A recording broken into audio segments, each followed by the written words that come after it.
Thanks for joining us on Plus TV Africa. I'm Benga Aborowa. The incumbent president, Ibrahim Boubacar Keita of Mali, addressed supporters at his headquarters in Bamako on August 3, 2018, a day after announcement of the results of the first round of the country's presidential elections.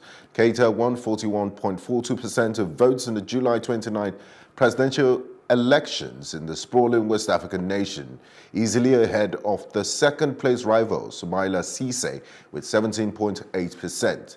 They will face off in a runoff vote next Sunday. The three main opposition candidates in Mali's presidential election announced Sunday they were mounting a legal challenge at the country's constitutional court. The opposition had alleged ballot box stuffing and other irregularities after incumbent President Ibrahim Boubacar Keita took the lead in the first round of the vote last month. Soumaïla Cissé filed last night around 20 submissions to the Constitutional Court for ballot box stuffing, violations of the electoral law and other irregularities, a spokesman of the candidate told AFP. The ballot box stuffing explains IBK's tallies in the north and center of the country, the spokesman added, using Keita's initials. He said a motion had been filed seeking the reusal of 6 of the court's judges on suspicion of bias, including its president, Manasseh Danioko. Zimbabwean opposition candidate Nelson Chamisa has called for support from the international community over the recently disputed presidential elections. 41-year-old Chamisa had polled about 2.15 million votes against 2.15 votes against President Emmerson Mnangagwa's 2.46 million, leading to a loss of the election to the ruling ZANU-PF party.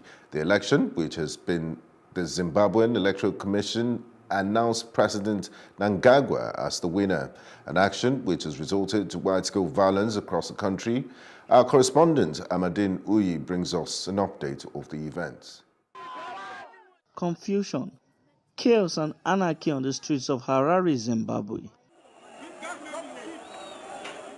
This followed disputes in the country's presidential elections, which put the country's two major opposition parties against each other. The election was expected to usher in a democratically elected president after the long reign of ousted Robert Mugabe. Now ruling ZANU-PF party fielded strongman of Zimbabwean politics, Emmerson Mnangagwa, against opposition party MDC, which fielded Nelson Chamisa. Now we saw Mnangagwa win by a very slim majority, about 50.8%. There have been disputes since the conduct of the elections, and soldiers were deployed to the streets to quell unrest and stop any violence. Scenes of violence and brutality by security personnel also continue to shock the world. As of this moment, reports claim 6 people have been killed and many others wounded. Participating in a peaceful demonstration. We came here hoping to get an update on the situation in Zimbabwe, but the embassy, Zimbabwean representatives referred us to come at a later date. It is definitely clear that the election will not be betting the new hope of millions of Zimbabweans. We are not accepting fake results. We are not accepting this fiction. We want a proper result to be announced. We will pursue all means necessary, legal and constitutional, to make sure that we protect the people's vote. The people have voted, they have cheated. The people have won, they are subverting that win. We will not allow it, and we will not accept. President Emmerson Mnangagwa, via his Twitter handle, called on all Zimbabweans to embrace peace and maturity, saying, I quote, "We must all demonstrate patience and maturity and act in ways that puts our people and safety first." End of quote. Opposition candidate Nelson Chamisa, while promising he will contest the election results in court, called on the international community to stand by Zimbabweans. We are asking you to help Zimbabwe clearly have a break with the past. Move away from the old ways of rigged elections. so that we have a gateway to a new beginning, a gateway of free and fair elections. Please help us to be liberated from the claws and manacles of this dictatorship, of this oppressive regime. We can only do it with your support, with your solidarity. Amadine Uyi, Plus TV Africa. The government and rebels of South Sudan signed a power-sharing agreement in Khartoum on Sunday to end a deadly civil war ravaging the world's youngest country.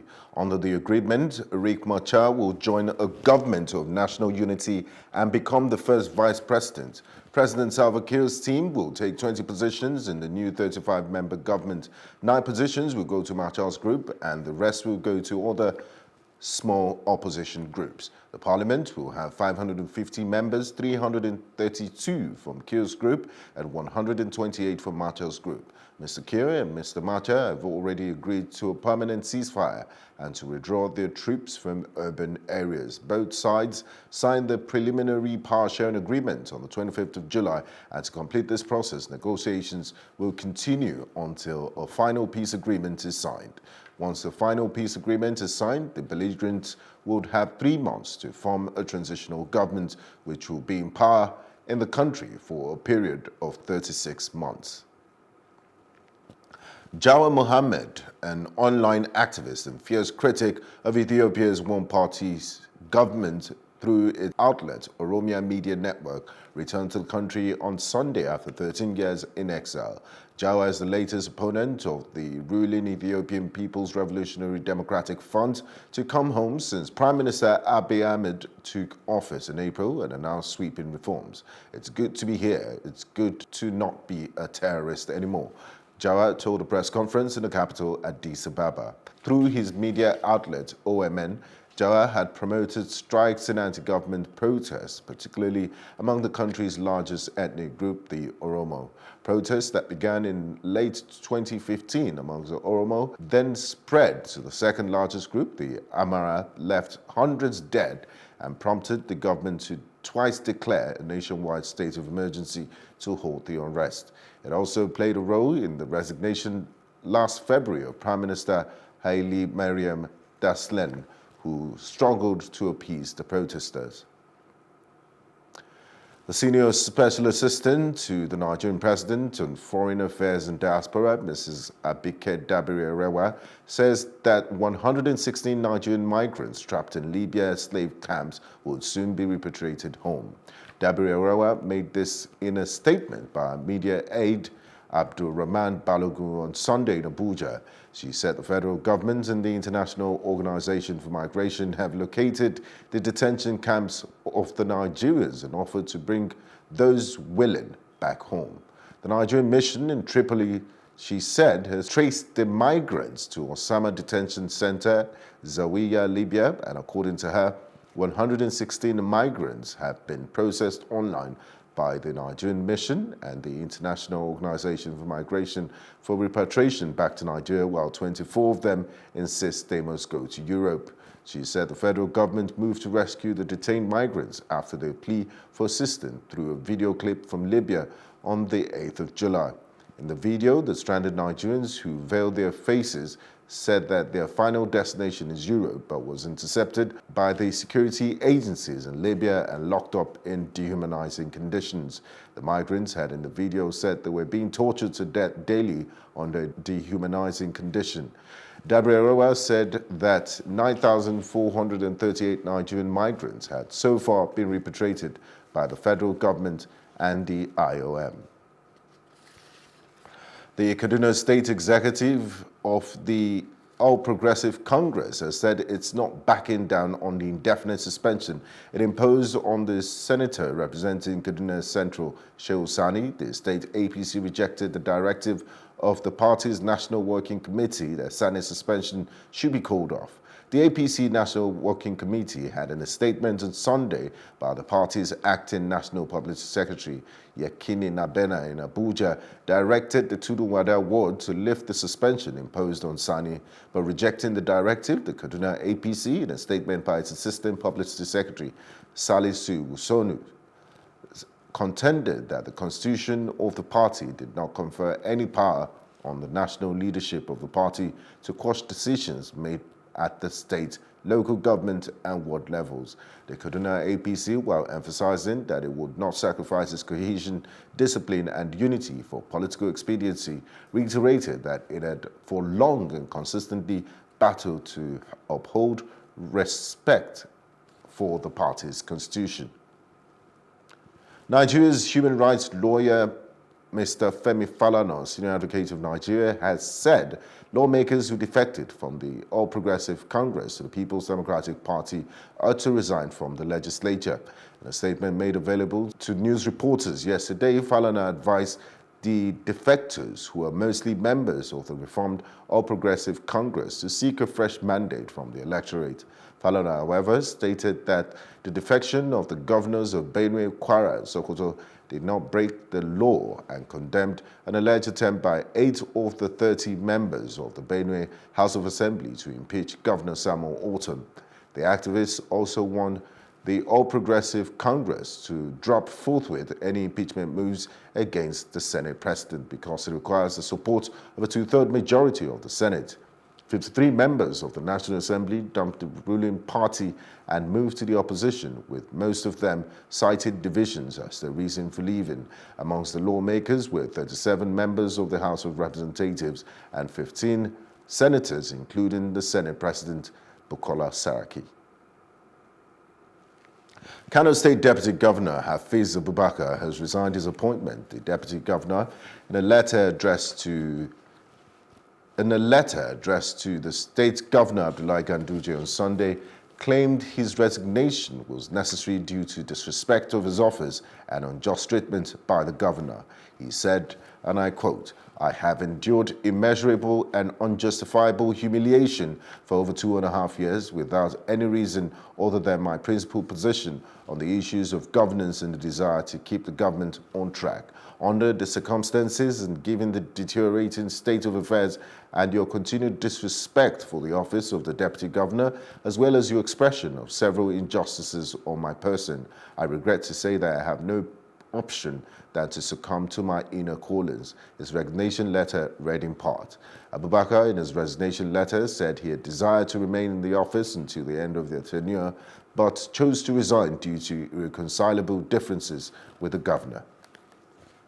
The Federal Airports Authority of Nigeria has condemned in absolute terms the invasion of the runway of Sultan Abubakar III International Airport in Sokoto by supporters of some politicians who broke through the airport fence and violently accessed restricted areas at the airport, resisting all security machineries in place in a bid to restrain them.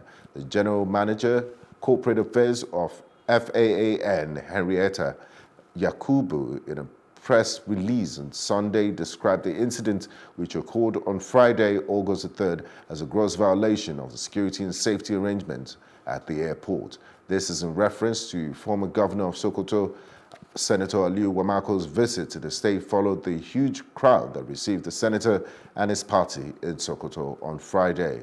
He added that the airport environment is a highly regulated environment and should be seen as such. As the 2019 general elections is drawing closer, FAN has advised the general public, especially politicians and their supporters, to ensure compliance with all rules and regulations at the airport.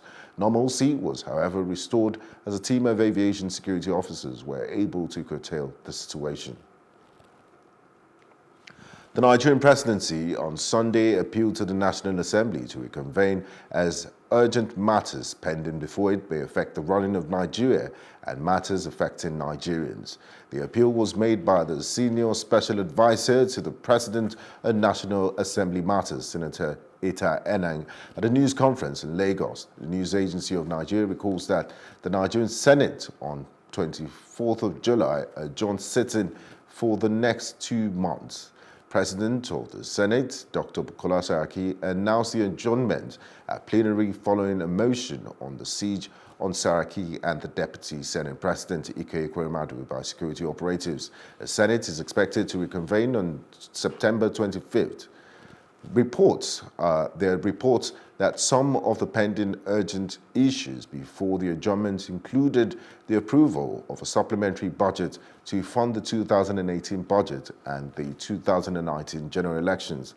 The supplementary funds would enable the Independent National Electoral Commission to commence preparations for the 2019 polls. The Nigerian army has confirmed that they have arrested a wanted Boko Haram suspect, Maje Lawan, at Banki in Borno State. According to a statement by Brigadier General Texas Chukwu, the suspect is believed to be number 96 on the wanted list earlier published by the army. Chukwu said Lawan was apprehended after he infiltrated an internally displaced persons camp in the area.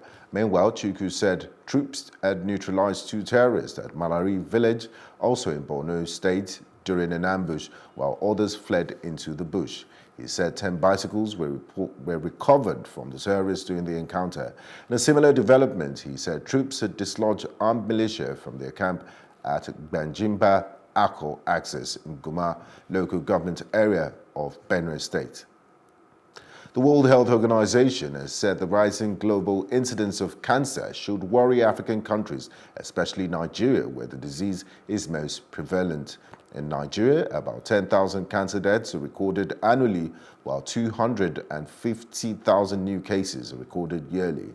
It's also worrisome that only 17% of African countries are said to have sufficiently funded cancer control programs, while less than half of all countries in the world have functional plans to prevent the disease and provide treatment and care to patients. With regards to this scourge, health practitioners have emphasized on the urgent need for more awareness in the society. Our correspondent, Susan Jasper, files in this report. Yearly, globally, with an estimated 80,000 of that number being Nigerians. The World Health Organization is calling on specialists to pay attention to early diagnosis, as most cancers are curable if detected early. Cancer, simply put, is abnormal growth. We like to encourage women to do self-breast examination, even without any risk factor or any indication for it. It's advisable to regularly check for lumps in your breast. We screen for prostate cancer with using the prostate-specific antigen. Common symptoms you can find in somebody who you are suspecting for prostate cancer. One of which is most common is difficulty in passing urine. Most cancers, almost all cancers, you can't really pinpoint a particular cause for it. If not, you would say, okay, you should avoid this totally. You know, it's a mixture of genetics, environmental factors, and lifestyle. The Nigerian cancer ratio is 4 in 5, one of the worst in the world, with 240 Nigerians dying every day from cancer, with breast and prostate cancer having the higher number. Nigeria is, however, still lagging behind in the awareness of early detection of cancer, with one major reason being cost implication. OMP 21, Lagos Business School alumni set, is a group of 32 entrepreneurs who took it upon themselves to embark on a CSR event, which includes free screening services for breast and prostate cancer, as well as a health walk to create awareness on cancer in the society. I'm a proud member of OMP 21, and obviously we decided as a group to sponsor a CSR where we bring awareness to female breast cancer and the fact that most black women or most African women older than 40 are not aware of their body.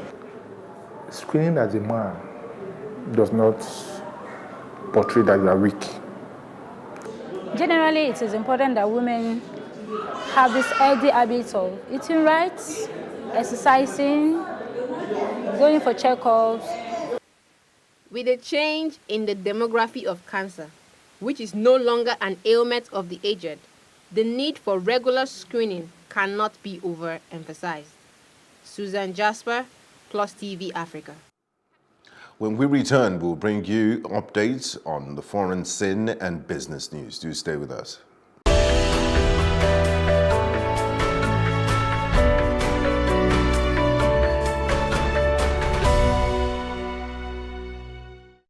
On the foreign scene, at least 91 people have been killed after a magnitude 6.9 earthquake hit an Indonesian resort island of Lombok on Monday. The National Disaster Mitigation Agency said the death toll was expected to rise as information came in from areas where thousands of buildings collapsed or were badly damaged, especially in the north, the quake's epicenter. Power and communications were cut off in some areas of Lombok, and the military said it was sending a vessel with medical aid, supplies and logistical support for the island. The Indonesian Red Cross said in a tweet that it helped a woman give birth after the earthquake at a health post in the north. One of the names she gave the baby boy was Gempa, which means earthquake. Lombok was hit a week earlier, July 29th, by a 6.4 magnitude quake that killed 17 people, injured hundreds and briefly stranded several hundred trekkers on the slopes of a volcano.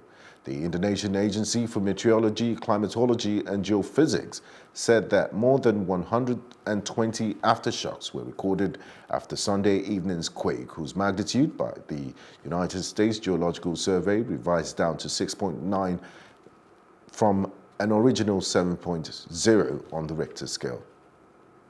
At least 40 people were shot and 4 people dead in Chicago over the weekend during the 7 hours from midnight Saturday to early Sunday morning.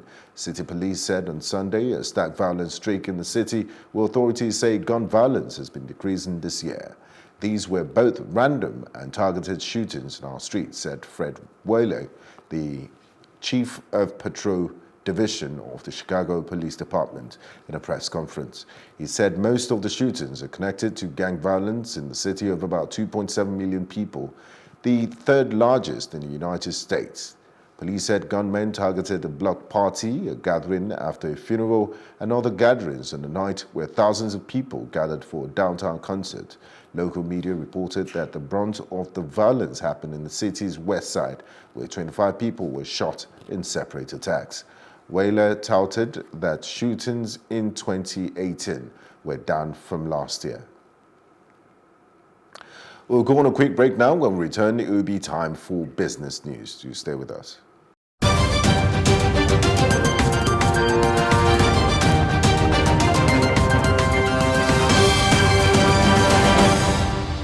And in business, Nigeria's crude exports rose for the first time in July due to Shell's lifting of export restrictions on key Bonny Light grade, and the vessel tracking data obtained from Bloomberg Terminal show.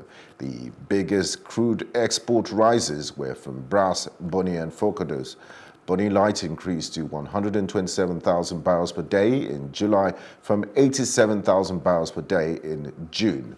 Forcados flows were 204,000 barrels per day versus 162,000 barrels per day. Brass exports rose to 98,000 barrels per day versus 32,000 in June. Total exports rose to 1.64 million barrels per day in July as opposed to the previous 1.61 million barrels per day the previous month.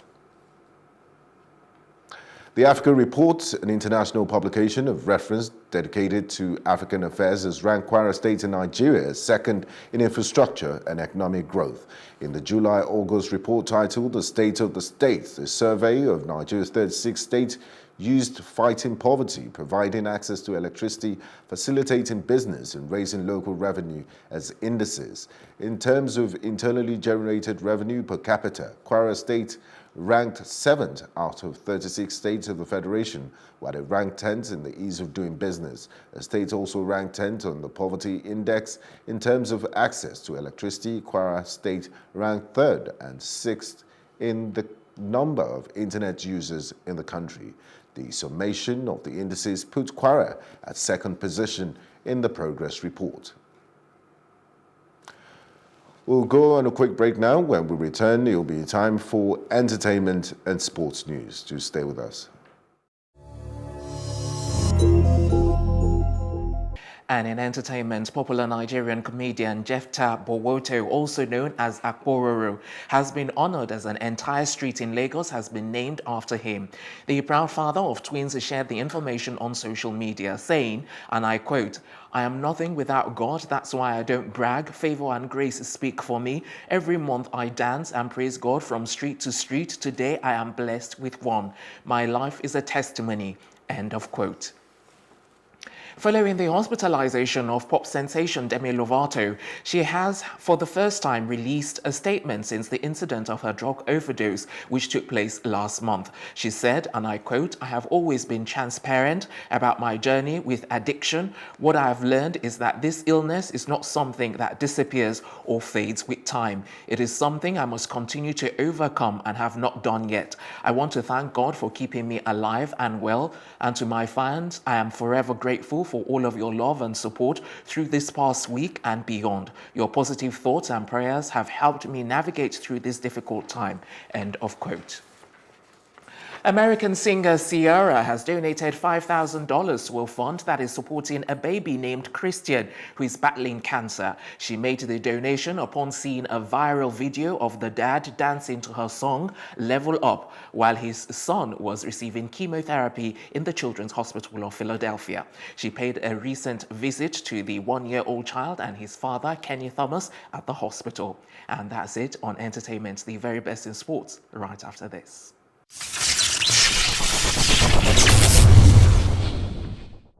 Hello and welcome to Sports Update on Plus TV Africa. I am Udoka Njoko. Going over to athletics, Kenyan athletes who were stranded in Lagos before the start of the athletics championships eventually topped the medal tables and also emerged champions at this year's edition of the African Senior Athletics Championship in Asaba, Delta State.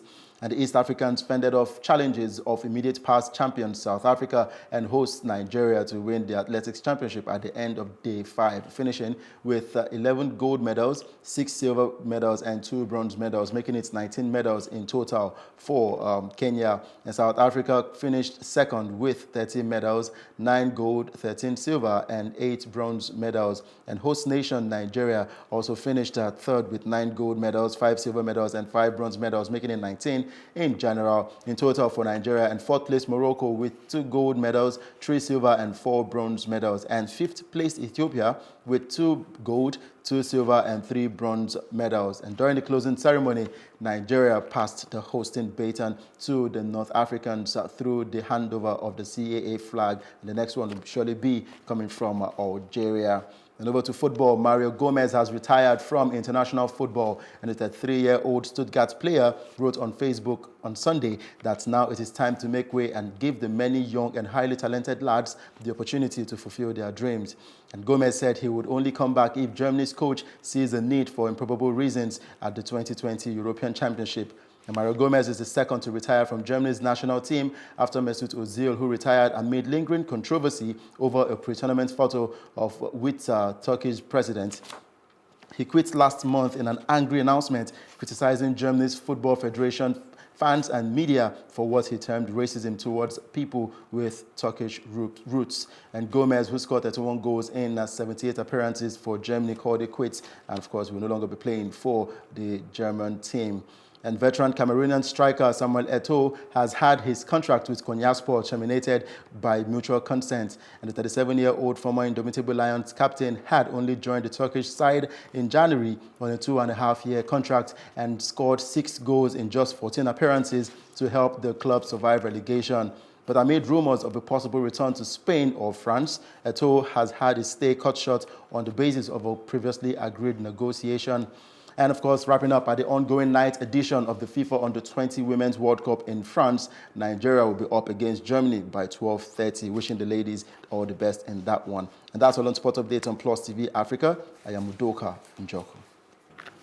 And that's a roundup of events at this hour. For more news updates, please follow us at Plus TV Africa on Facebook, Twitter, and Instagram. And do subscribe to our YouTube page at Plus TV Africa. We'll be back later with more stories making the headlines. Do join us. I am Benga Aborowa. Have a great day.